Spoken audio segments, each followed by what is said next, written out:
Vote দেওয়া ensure করিয়া যদি দায়িত্ব পালন করতে পারে তাহলে মনে হয় কি করা যায় সে মাসুদ ভাই যদি জবাব দেয়। হাসিনার নীতি ভালো, আমরা সেম বলতে বাধ্য হয়েছি। ওই যে কোদাল কাস্তে রামদা নিয়ে যারা আয়োজন চালাচ্ছে ওসব চলবে না। আসসালামু আলাইকুম দর্শক। রাজনীতির দাবার বোর্ডে এমন কিছু চাল থাকে যা প্রথম দেখায় নিছক সাধারণ ভুল মনে হলেও গভীরভাবে বিশ্লেষণ করলে বেরিয়ে আসে ভয়ঙ্কর সব বিশ্বাসঘাতকতার গল্প।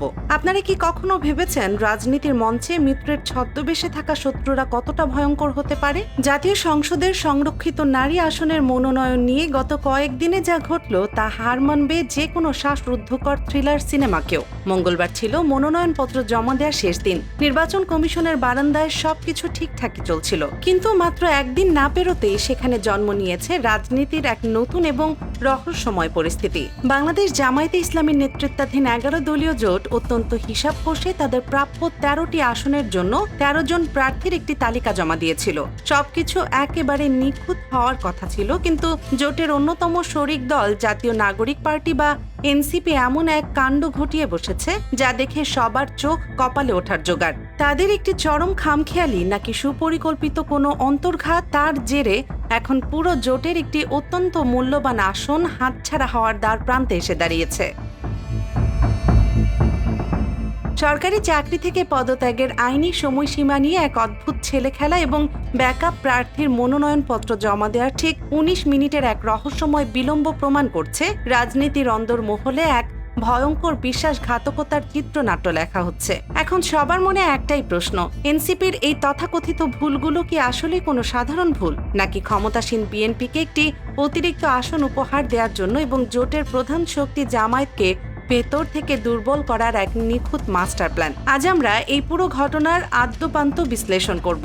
ঘটনার শুরুটা হয়েছিল বেশ স্বাভাবিকভাবেই। সংরক্ষিত নারী আসনে এনসিপির যুগ্ম আহ্বায়ক মনিরা শারমিনকে যখন মনোনয়ন দেয়া হলো, তখন 11 দলীয় জোটের ভেতরে অনেকেই স্বস্তির নিঃশ্বাস ফেলেছিলেন। তারা ভেবেছিলেন অন্তত একটি যোগ্য হাতে আসনটি যাচ্ছে, কিন্তু সেই স্বস্তি মুহূর্তের মধ্যেই চরম উৎকণ্ঠায় পরিণত হলো। নির্বাচন কমিশনের আইনি বাধ্যবাধকতার এক বিশাল খড়গ নেমে এলো তাদের মাথার উপর। আমাদের দেশের নির্বাচনী আইন বা গণপ্রতিনিধিত্ব আদেশ, যাকে সংক্ষেপে আরপিও বলা হয়, তার 12 অনুচ্ছেদের একটি অত্যন্ত সুস্পষ্ট এবং যে কোনো প্রার্থীর জন্য অত্যন্ত কঠোর। এই আইন একেবারে পরিষ্কার ভাষায় বলে দিচ্ছে, প্রজাতন্ত্রের বা সংবিধিবদ্ধ সরকারি কোনো লাভজনক চাকরি থেকে পদত্যাগ বা অবসরের পর ন্যূনতম 3 বছর বা 36 মাস পার না হলে কোনো ব্যক্তি জাতীয় সংসদ নির্বাচনে প্রার্থী হতে পারবেন না। নির্বাচন কমিশনের শীর্ষ কর্মকর্তারাও অত্যন্ত স্পষ্টভাবে জানিয়ে দিয়েছেন যে সাধারণ নির্বাচনের মতো সংরক্ষিত নারী আসনের ক্ষেত্রেও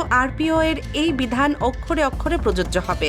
এখন কাউকে কোনো ছাড় দেওয়ার সুযোগ নেই। আর ঠিক এখানেই শুরু হলো আসল থ্রিলার। খোঁজ নিয়ে জানা গেল এনসিপি নেত্রী মনিরা শারমিন রাষ্ট্রায়ত্ত কৃষি ব্যাংকের চাকরি থেকে পদত্যাগ করেছেন মাত্র 4 মাস আগে, অর্থাৎ 2025 সালের ডিসেম্বরে তিনি তার চাকরি ছেড়েছেন, যেখানে আইনের কঠোর বাধ্যবাধকতা হচ্ছে 36 মাস বা 3 বছর অপেক্ষা করার। সেখানে তার হাতে সময় পার হয়েছে মাত্র 4 মাস।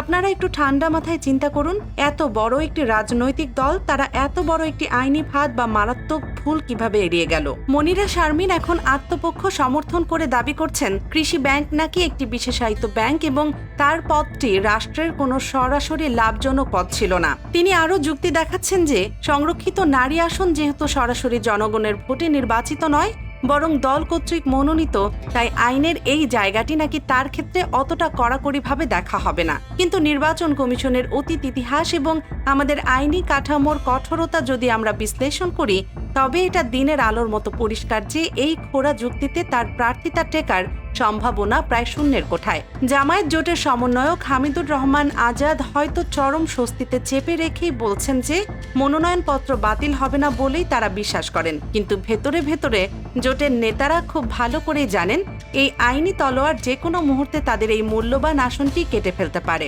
এখন যদি আমরা মনিরা শারমিনের এই ঘটনাকে আইনি অবজ্ঞা বা নিতান্তই একটি ভুল হিসেবে মেনেও নিই, তবে ঠিক পরের ঘটনাটি যে কোনো থ্রিলার সিনেমাকেও হার মানাবে। রাজনীতিতে সবসময় একটি ব্যাকআপ প্ল্যান থাকতে হয়। এনসিপিও নাকি এই ব্যাকআপ প্ল্যানটি রেখেছিল। তারা সিদ্ধান্ত নিয়েছিল মনিরা শারমিনের প্রার্থিতা যদি কোনো কারণে বাতিল হয়ে যায়, তবে সেই শূন্যস্থান পূরণের জন্য আরেক এনসিপি নেত্রী নুসরাত তাবাসসুমের মনোনয়নপত্র দাখিল করা হবে, কিন্তু নির্বাচন কমিশনে এই ব্যাকআপ মনোনয়নপত্রটি দাখিল করা হলো নির্ধারিত সময় শেষ হওয়ার ঠিক ১৯ মিনিট পর। একটি জাতীয় নির্বাচনের মতো হাই ভোল্টেজ জায়গায়, যেখানে প্রতিটি সেকেন্ডের এক বিশাল রাজনৈতিক মূল্য রয়েছে, সেখানে একটি দলের দায়িত্বশীল নেতারা কিভাবে ১৯ মিনিট দেরি করেন? এটা কি নিছক যানজট বা খামখেয়ালি, নাকি ইচ্ছা করে সুপরিকল্পিতভাবে দেরি করে মনোনয়নপত্র বাতিল করার এক সূক্ষ্ম চাল? এখন সবচেয়ে বড় প্রশ্ন হলো, এই আইনি জটিলতা এবং ১৯ মিনিটের বিলম্বের কারণে যদি এনসিপির প্রার্থীর মনোনয়ন চূড়ান্তভাবে বাতিল হয়ে যায়, তবে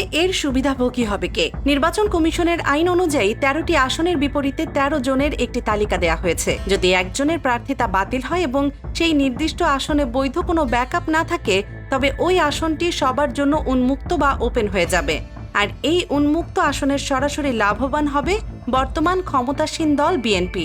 যেহেতু সংসদে বর্তমান বিএনপি জোটের আসন সংখ্যা সবচেয়ে বেশি, তাই উন্মুক্ত আসনে নতুন করে তফসিল বা ভোটাভুটি হলে সংখ্যাগরিষ্ঠতার জোরে বিএনপি অত্যন্ত অনায়াসেই সেটি নিজেদের পকেটে ভরে নেবে। এর ফলে সংরক্ষিত নারী আসনে বিএনপি জোটের আসন সংখ্যা ৩৬ থেকে বেড়ে দাঁড়াবে ৩৭-এ। আর অন্যদিকে জামায়াত নেতৃত্বাধীন ১১ দলীয় জোটের আসন ১৩ থেকে কমে নেমে আসবে ১২টিতে। রাজনৈতিক বিশ্লেষক এবং জোটের অনেক নেতার মনে এখন একটাই সন্দেহ ঘুরপাক খাচ্ছে। এনসিপিকে জেনে শুনেই অত্যন্ত ঠান্ডা মাথায় এই ভুলগুলো করছে বিএনপিকে বাড়তি একটি আসন উপহার দেওয়ার জন্য। এনসিপি কি তবে ১১ দলীয় জোটের ভেতরে বিএনপির একটি ট্রেজান হর্স বা গুপ্তচর হিসেবে কাজ করছে? এই পুরো সন্দেহ এবং রাজনৈতিক অবিশ্বাসের বিষয়টিকে সামনে এনেছেন জামায়াতপন্থী বিশিষ্ট বুদ্ধিজীবী খালিদ মোহাম্মদ। তিনি এনসিপির রাজনৈতিক চরিত্র এবং জোটের প্রতি তাদের চরম বেইমানির এক নগ্ন চিত্র তুলে ধরেছেন, যা জামায়াতের তৃণমূল থেকে শীর্ষ নেতৃত্ব পর্যন্ত সবার চোখ খুলে দেওয়ার জন্য যথেষ্ট। খালিদ মোহাম্মদ অত্যন্ত তীক্ষ্ণ ভাষায় লিখেছেন, এনসিপি বলে যুদ্ধাপরাধ ও অন্যান্য ইস্যুতে এনসিপি ছাড়া জামায়াতকে রক্ষা করবে এমন কেউ নেই। অথচ ৭১ ইস্যুতে জামায়াত যথেষ্ট দেখেছে এনসিপির অবস্থানটা আসলে কি। তিনি লজিক দিয়ে চিন্তা করতে বলেছেন, এই এনসিপি জাতীয় সংসদে এমন একটি বিলে স্বাক্ষর করে এসেছে যেখানে জামায়াতে ইসলামীকে ৭১-এর যুদ্ধের প্রতিপক্ষ ফোর্স হিসেবে সরকারিভাবে স্বীকৃতি দেওয়া হয়েছে।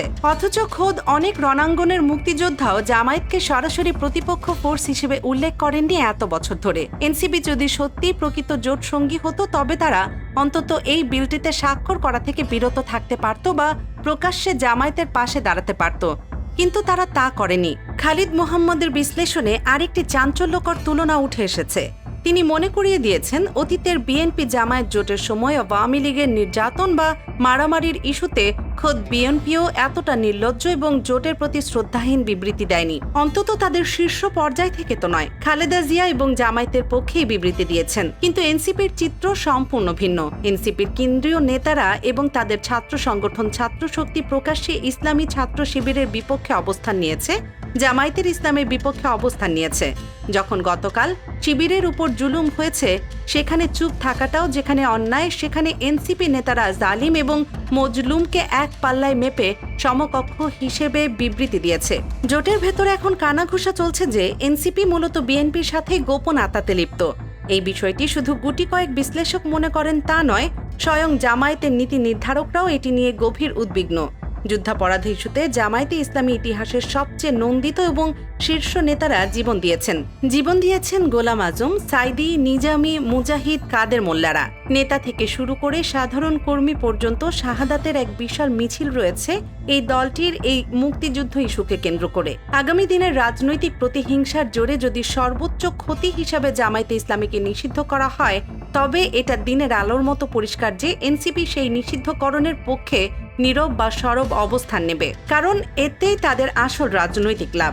জামায়াত নিষিদ্ধ হলে তাদের বিশাল ভোট ব্যাংক এবং ইসলামী মূল্যবোধ সম্পূর্ণ তরুণ প্রজন্মকে এনসিপি সহজেই নিজেদের ভোট ব্যাংকে পরিণত করার স্বপ্ন দেখছে। এখন বিএনপির যে প্ল্যান এবং সারা দেশে তারা যে জামায়াত শিবির নিষিদ্ধে আবারও মাঠে নেমেছে, তাতে জামায়াতকে নিষিদ্ধ করলে এনসিপি যে সেটার বিরুদ্ধে বুক চিতিয়ে দাঁড়াবে এমন কোনো নজির বা সাহস এনসিপির নেই। উল্টো এনসিপির কেন্দ্রীয় নেতারা এবং তাদের ছাত্র সংগঠন ছাত্র শক্তি মিলে পুরো 11 দলীয় জোটকে একটি অকার্যকর জায়গায় নিয়ে দাঁড় করিয়েছে। এরা জোটের প্রতি জামায়াতের যে চরম কমিটমেন্ট এবং স্যাক্রিফাইস, যেমন নিজেদের 3টি নারী আসন শরিকদের ছেড়ে দেয়া, তার কোনো স্বীকৃতি দেয় না। খামখেয়ালি করে মনোনয়নপত্র বাতিল করানো, 19 মিনিট দেরিতে ব্যাকআপ জমা দেয়া এবং সংসদের বিলে জামায়াতকে প্রতিপক্ষ বানানো সব মিলিয়ে এনসিপি প্রমাণ করেছে যে জোট সঙ্গী হিসেবে তারা বর্তমান বিএনপির চেয়েও ভয়ঙ্কর এবং ক্ষতিকর।